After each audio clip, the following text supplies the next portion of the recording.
You know, today they are launching the voter registration in my constituency, in Kajiado East, somewhere in Mashuru. And the big question, actually, we want to ask the IEBC is that where specifically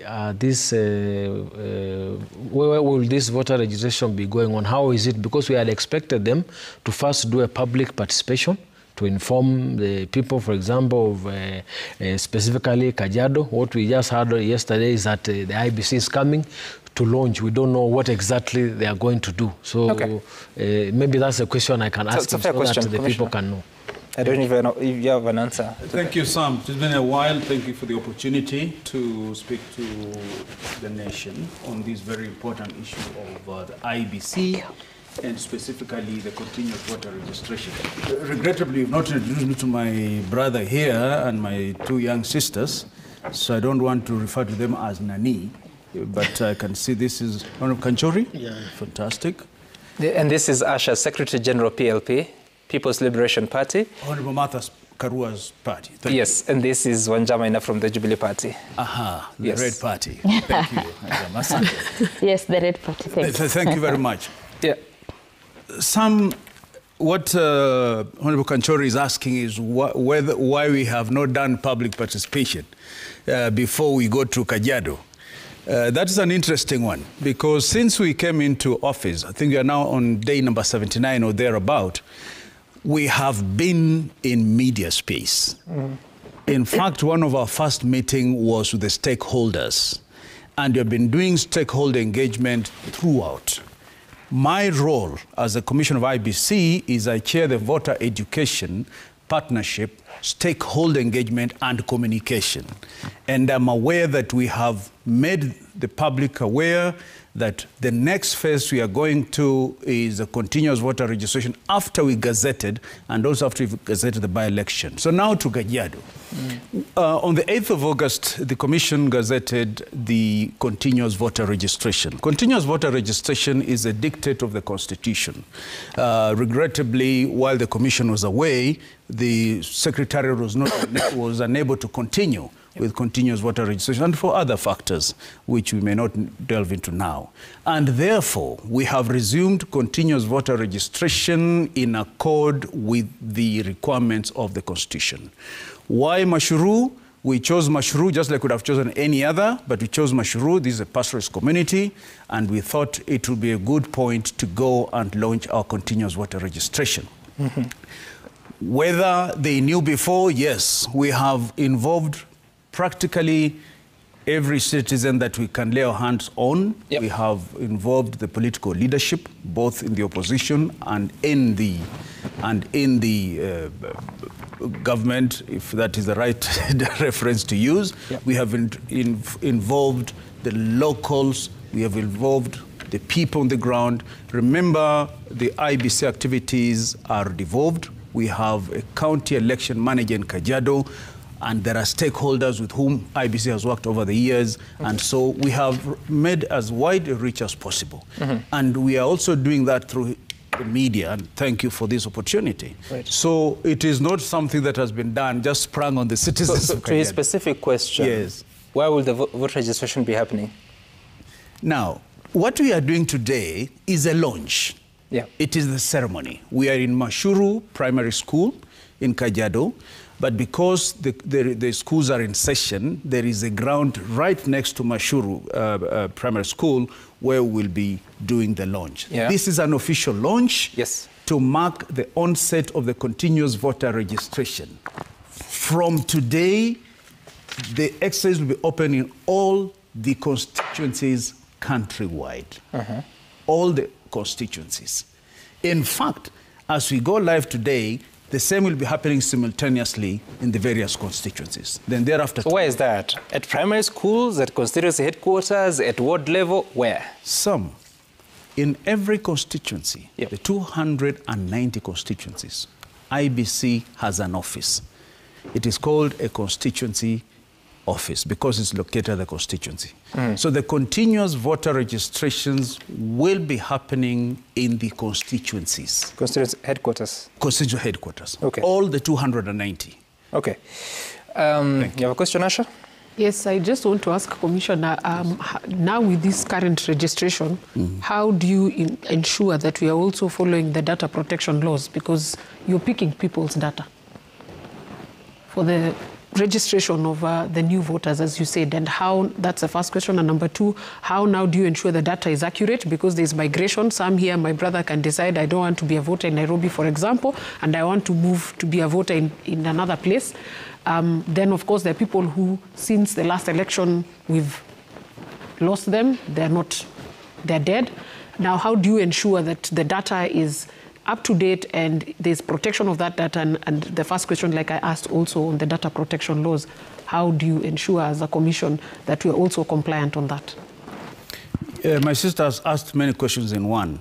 Let me pick the first one, not really the first one, but the one I think ought to come first, is the accuracy of what it is that we are capturing. Yep. Now, unlike the previous kits, what we have today is pretty sophisticated. When a voter, and by the way, we had made a request that we could come with our tech guys to simulate this, because this is that is why we asked, that if we could be allowed to come with the kit and the tech to show how exactly this is captured. But let me hope I can do a good job of what a tech would otherwise do. The KIMS kit that we have, when my sister approaches for registration and you come with your ID, the first step that we do is that we take that ID and scan it. And it captures all the biodata of that particular voter. Now, what that does, it reduces the problems of bad handwriting, missing out numbers that we used to do before when you're capturing manually. So the larger capture of data is immediately done by the scanning. Then what is left are now the additionals. For example, is the proposed voter having any impairment that we need to consider? For example, if he has any visual challenge, physical challenge, that is for purpose of identifying whether this voter will need assistance and so forth. So in terms of accuracy, the startup point is pretty accurate because we are not now doing it manually, capturing the name. Sometimes instead of writing Alutalala, you write Arutarara and so forth. Then from there, the information is transmitted to us, to our databases. And there, unlike before where we had a lot of duplication, the system will automatically deduplicate. So there is no possibility now of having wrong data. I hope that helps. On the issue of data protection, IEBC is data protection compliant. And in terms of the tech and the details of how exactly that happens, I must confess that is not something I will be able to engage in here. But I think the assurance that all citizens might get is that IEBC is data compliant. Thank you. There's a question on people who want to shift their voting bases and also the dead voters, the cleanup. Thank you. Once again, I decry that we did not manage to bring the simulation, and really hope that you can talk to your bosses and allow IEBC to come and do that simulation here, even if it is for kama tutaelewana, lakini ni muhimu raia waelewe. Sawa. In terms of how we ensure that the dead do not vote, is that the system that we have, the moment you register, first of all, you have said once this information is fed into our database, the system will sort out the problem of duplication. Okay? Number two, we shall be cleaning the data. And that is the opportunity that we have to make sure that those who are no longer alive do not vote, because we work in conjunction with the National Registration Bureau to make sure that only the people who, and the civil and birth registration, only people who are alive are able to vote. Yes. Okay. I did Wanja, ask, question?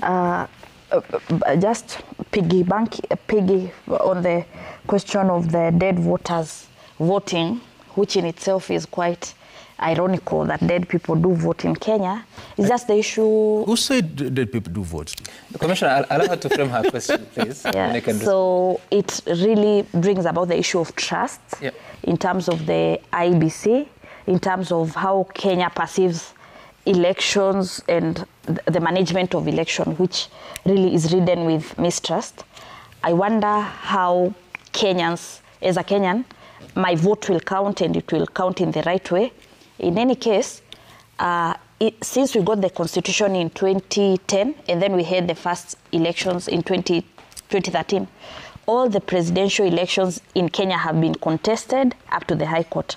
So the issue of trust and why votes will count. Number two, there's the issue of the young voters, first-time voters, the Gen Z. They have been mobilizing themselves to cause civic action. But if there is no, I wonder how you are planning to engage with them, because since they have mobilized themselves to push for civic change, they can also mobilize themselves not to participate in your voter registration if there is no assurance that their vote will count. And lastly, we are in the issue of by-elections. You have requested for a budget of around 1 billion, 0.046 to conduct 24 by-elections. One would ask, how come you have such high budgets but very little transparency? Wow. Okay, Commissioner, your responses. Oh, you're still writing the questions? No, I'm done. Okay, go ahead. I'm just intrigued by my sister's questions. First, the issue of trust. Yeah. Some were approximately 70 days in the office. I do not know whether the Erastus Edung Ethicon Commission should be responding on the issue of trust as the new commission. However, since we came into the office, this issue has been raised at every turn. Indeed, during our interviews, this was the main issue. Yep. Now, let me point out that if you have time, I could give my personal views on why there is no trust in IEBC, but I do not think that is the forum I have now. The issue of trust is historical. From 1992, the first multi-party election, come 2007, the tribal post-election violence, and so on and so on. So the issue of IEBC's lack of trust cannot be wholly attributable to this commission or any other commission. Mm-hmm. What we have, however, because IEBC is a corporate institution and therefore there is continuity, it now falls on our shoulders to ensure that the people of this nation gain trust in IEBC. And the first assurance that the chairperson has given, and we all do as a commission, is that we'll do our best to ensure that there's transparency, there's credibility, and there is fairness in the processes that we pursue. Now, short of an assurance, the only other thing is that people then have to wait and see how then we execute this transparency that we are promising. Number two, whether the vote will count. Of course, the Kenya's vote must count. Because as IEBC, we are executing the sovereign will of the people. The role we are playing as IEBC has been donated to us by the people under Article 1, 2, and 3. And therefore, we have no choice but to carry out that which is the proper will of the people. We have no other choice. Number three, the Gen Zs. What shall we do to ensure that they participate? Number one, we have always said that this commission has the youth as priority because 70% of the people we are expecting to vote are actually young people. So if you don't do things geared towards encouraging them to vote, then you lose it. First thing that we have done, before, when targets for voter registration were laid, they based on voter, what you call VAP, voter age population. That once you are 18, then it is expected that you form part of the target that you are looking for. But you see, there's a difference between the voter age population and the voter eligibility population. Not every Kenyan who is 18 will be eligible to vote. The first criteria is that you must have acquired a national identity card or a passport if you're going to vote. And therefore, we are targeting 6.4 million Kenyans based on our calculations that the National Registration Bureau has advised us that these are the figures of the Kenyans who have acquired ID cards. So we are not just shooting in the dark. So from 22.1 that were registered, we are targeting 6.4 or thereabout, so that inshallah, coming that time, we shall be talking about 28 million. This is targeting the young people. How are we ensuring that the young people access? After this continuous voter registration, after the by-elections, we are going to roll an enhanced voter registration that will go right into the wards. And by the way, even this time, we are putting 4 kits in every constituency. Not 1, not 2, 4. 2, to ensure that if there is any upsurge of people wanting to register, we should not have complaints of long queues. The other one is an open kit, so that if you go to, for example, give me one constituency, ma'am. Gatundu North. Gatundu North. You will register to vote in Gatundu North, but you can also register to vote in Butere constituency. That is an open kit. So those people from Butere constituency who are in Gatundu North should not have to travel all the way to Butere to go and register. So we have opened up. So the open kit will also assign you the polling station? Everything, my brother. Okay. So you are in Gatundu, you can register in the one kit, because there are 2 kits. Those kits are locked to Gatundu, those who want to register in Gatundu. But there is an open kit which allows you to register, to transfer your vote, to check your details for any other part of the country. That, in our view, should be able to encourage as many people, mostly young people, to register. We have another innovation coming up, but I'm not allowed to talk about this because it is yet to come. But there is one innovation that is so Gen Z friendly, and God willing, the chairman will be pronouncing himself on this. Lastly, we are also going to open this continuous voter registration in all the 57 Huduma centers in the country. Again, if you come to Nairobi, if you are from Todonyang, and you're in Nairobi, you don't have to go back to Todonyang to register. As a young person, just walk into Huduma Center, and again, we'll have both a closed kit for those who want to register in the constituencies within Nairobi, but then there'll be an open kit which will allow you to register to vote in Todonyang. So the people doing registration at Huduma Centers, are they employees of IEBC or national government? They will be employees of IEBC. That is the next rollout we are doing. Okay. I've just spoken about it because of the futuristic context in which my sister was putting it. But for now, what we are launching today is continuous voter registration at the constituency headquarters. But going forward, we are going to Huduma centers and we are going to the wards. Sam, I am a bit concerned. I had a last question. Sorry, just hold on. I'm a bit concerned because what our good commissioner is telling us very nice things. One, he's talking about when we are going to do it in Huduma Center. And my question is, when will that be? Because today, they are launching the countrywide voter registration in Mashuru. Mashuru is approximately 60 or 50 kilometers from the county headquarters. Yes. The road to Mashuru is actually dilapidated. And secondly, he's talking about having it in the constituency headquarters. So I'm wondering, the young people are going to wake up, for example, in Rombo, and travel 63 kilometers to Oloitoktok. The timelines to do this, IEBC has only 2 years to do by-elections, to do voter registration, to clean the voters and prepare for the next election. Is going to have a situation where now they are going to politicize this voter registration, because for you now to have your people registered, you have to make sure that where this kit is going to be, where is it?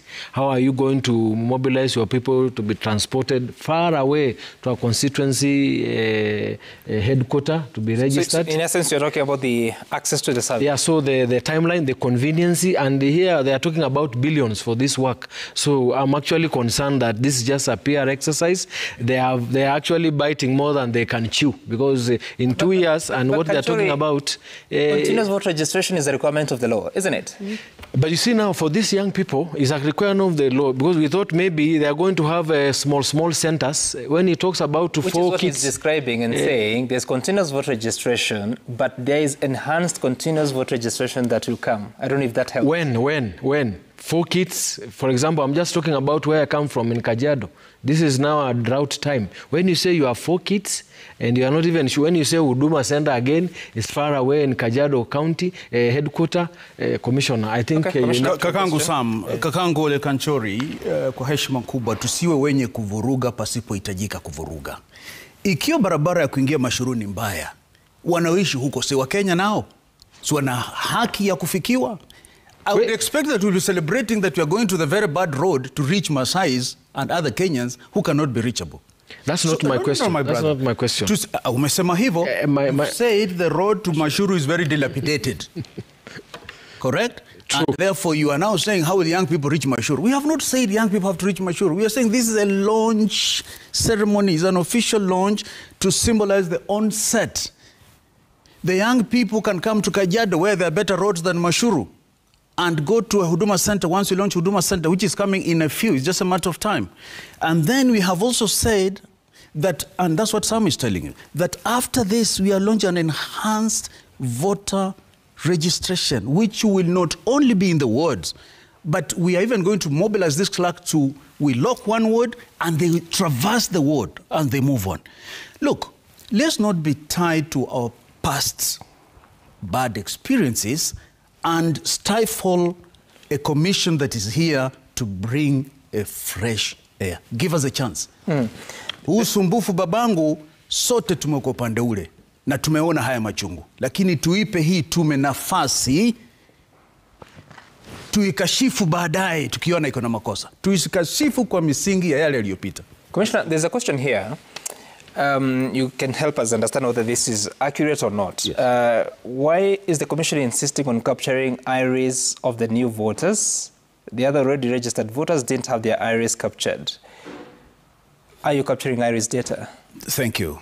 As part of improvement of our electoral processes, you've talked about people who are not eligible to vote voting. You've talked about dead people voting.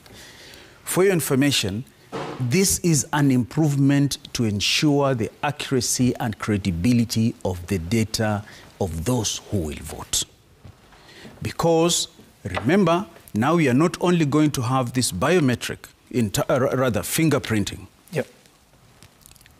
Wakati unapofika pale, kwanza kitambulisho, kipigwe scan. If you have already registered, you are stopped at that point. That eliminates the practice where we've been having claims that politicians are transporting voters from one area and taking to the other. It will also help resolve the problem where we have been told that IEBC officials are being bribed to relocate voters from one area to another area. So the moment yours is scanned, if you are seeking to register multiple times that we've had before, you're stopped in your track. If it is a question of being relocated to the other area, you're stopped in your track. That's just one example of how we are improving in terms of having more transparent elections. Number two, I've been asked a question. Yep. If you already have my biometrics in the system, why should I bring my ID card? Again, no voter card, ID card. The issue is when you come and your fingerprints are faded, it happens. Or God forbid, from the time you enrolled, you have had an accident, maybe one finger is missing. How do you deal with that? Again, when you bring your ID, we are able to key in and we bring out your information. Number three, what happens if I am not able to produce completely my details and yet I have been registered? All that will be picked up with the system. So if the question from the Kenyan there is, why do we have to do an iris? is part of the enhancement in terms of voter register. And with iris, you mean the eyes, capturing the eyes? It's basically the picture, yes, the picture. Wanachukua picha, uso na iris. Is that covered in law? It's the law, when you talk about the law, in terms of iris or in terms of the picture? Iris. That, I must admit, that is something I'll have to look upon I need to relook at that. Okay. But you're certain voters, new voters, will have to get their iris details captured? Yes, from the training I've been through, because I've also gone through the training. Remember, I'm new in the commission. From the training you've been taken through, there is a capture of... That means it is possible on the day of election to be verified as a voter using the iris data? Yes. Asha, that would mean so. I'll get you, Wanja. You're an advocate, right? Yes. Is that allowed, iris data? You see, they're trying to justify that it's because they're improving the systems and they're trying to get the information correct to avoid duplication. But the key question remains whether that has also been given public participation, because now you're dealing with something that is, again, a different dynamic, and whether the Commission engages the public in terms of informing them, yes, we are moving to this trajectory and it's because of this and this and this, because that is also important, and also to bring the public on board on this. And I'm keen to see how that iris thing works and how the registration will turn out today. And just to also, on that question, also ask about the diaspora. How will the registration take place, and how, again, do we address the issue of those in prisons and correction facilities? Okay, you can note that. Wanja, you had a question. Yeah, I still felt like the question of the budgets, high budgets, little transparency was not addressed. I come from a region called Mount Kenya, and one of the things that we have decried is the issue of one man, one vote, and whether there is equality of my vote. And whenever we are talking about the discussion, we juxtapose Roiro constituency and Fafi. Roiro has over 400,000, almost 500 residents. So key among the things that will motivate me to participate, because the key issue is whether my vote will count, is when I know that my children can get equal access to resources. The issue of boundaries, delimitation, will inform quite a bit of my people, because so far we feel like we participate in the baking of the national cake, but in the eating, we are marginalized. So the issue of voter boundaries delimitation will affect our attitude towards the process, the issue of high budgets, but also the Gen Z, beyond saying that you love them and you have them at heart, they might mobilize each other for registration apathy. What are you doing, considering that we've seen even in Malawi, for example, there was voter apathy of large proportions, around 30% of all the registered didn't vote. How are you arresting that? Even in the last election, people, didn't enjoy that process. I think those are key issues for me. Commissioner, can you take those? Thank you. Let me begin from the last one, voter apathy. Voter apathy means that the citizens are disinterested in the process. Why is it that the citizens have shown disinterest in the voter processes over a period of time? There are many reasons, but the first that I can point out is that the people feel demotivated if the process is seen not to be credible. If people think that going to the booth, casting the ballot will not count, then they're not interested. Now, how do people reach some of these decisions? Partly is because of ourselves, Kenyans, in particular our political leadership. There are utterances that our politicians make which have a net effect of disincentivizing the people from voting. When you say, imeenda, what are you telling people? Imeenda. Sasa ishaenda naje kufanya nini? So our politicians, and we keep begging that our political leaders are the greatest stakeholders in helping us have credibility in the elections. Let's not make utterances which seem to depict that whatever else is done, the results of the election will be towards a particular direction. Okay. That kills the morale of the citizens. it also dents the credibility of the electoral management body, because the perceptions that people get is that those people who are saying that this election is going in a particular direction know something more. They have control over the IEBC and so forth. These are some of the things that are killing the credibility of the institution. And so as you speak, yes, does anyone have control of IEBC? There is nobody having control of IEBC. Okay.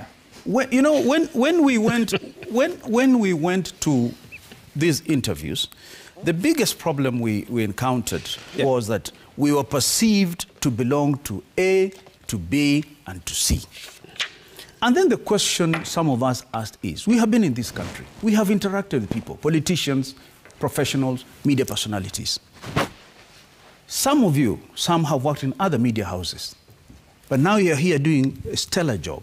Does it mean that since you've worked for NTV or KTN, therefore you're disqualified to work here because you will undermine the work of a citizen?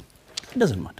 What is important is that the institutions must be ring-fenced from deliberate undermining by our own leaders. That is very important. There are those questions she asked, and she also asked about with Asha diaspora registration as well as high prisons. There's a question on high budgets. And also the boundaries review for the sake of equality of the vote. Yes, boundaries review. Yeah. It is the public domain that we sought the opinion of the Supreme Court. The Supreme Court returned it to us, basically returned to sender, and said, now, since you guys are now in, you might as well do it. We are actively on it, and shortly the chairperson of the commission will be pronouncing himself on which way are we going to take as far as the boundaries delimitation is concerned. So there's no position so far taken? It is, we are iko jikoni sasa. Okay. No timelines, no nothing? Mamangu. Hizi timelines ziliisha March 6, 2024. Okay, let me ask you a practical question. Because, Commissioner, if these boundaries are to be used in the August 2027 election, they must be ready by August 2026. Yes. We are now, how many months to August 2026? It's just about 10 months. Yeah. Is it practical for you to review the boundaries ahead of 2027 election? Mimi nataka hawa wanasiasa wajibu. No, you're the commissioner here. I say so because the question that has been asked, timelines. Thank you for giving the timeline. Legally, we have no choice but to do it. If that is what the law says, we have to do it. But then there is the practical side, and that's what you're pointing at. So we have the legality that compels the commission to do it, and there's the practicality that poses challenges. This is what we are looking at. And once the commission makes a decision, the chairperson will pronounce himself on this. So it is not a decision that is made. The constitution is clear. It has to be done. The practical challenges are there. We have a short period. All this put together is what we are deliberating on as a commission. How much time do you require? In terms of? To review the boundaries and be ready for 2027 election. Look, that's a technical question. We have a whole professor in charge of boundaries delimitation. He'll be advising us on that. How much time? I'm not what you call spatial engineer. So if you ask me, do we need 1 year, 2 years, I'll be pronouncing myself on an area. So the commission doesn't know that yet? No, the commission would not have an answer now. But we're in the process of getting an answer because we are working on it. Okay, all right. Diaspora registration. Diaspora registration and prison registration will come in the second phase. Not now, will come in the second phase. Allow me also to say... Sorry, what is second phase? We are beginning continuous voter registration now. After we begin, we are done with the continuous voter registration and the by-elections are done, we begin enhanced voter registration. Yeah, enhanced continuous voter registration. Because what we are doing now is continuous voter registration. It's located at the constituency headquarters. So diaspora and prisons, they don't have continuous voter registration? Yeah, we are not covering them in this phase. We are not covering them in this phase. We are going to cover them when we start the enhanced voter registration. Okay, okay. I'm just trying to see if there is a question. High budgets. Yeah, high budgets. Now, these high budgets, again, I'll not do justice to this question of high budgets in the time that you're giving us, because, first of all, we must have an opportunity to look at the cost drivers. what is it that drives the election cost in Kenya? But most importantly, the one that is a quick takeaway is that our elections are hugely, hugely regulated and manual. So even where we could cut costs by going more digitalized, we will need law reform. For example, do you know that we have, when it comes to transmission of results, we say they are transmitted digitally. But we have to wait until we have the manual form delivered to Bomas, because that is what the law says. That's for the national election. That's for the general election. Yes, rather. That's general election, yes. She's talking about the by-elections. She feels 1 billion shillings is too much. Your just cost, 23. Your cost concern is only for the by-election, not the general election. The IEBC chair said that for the 24 by-election, he requires 1 billion and 46 million. Yes.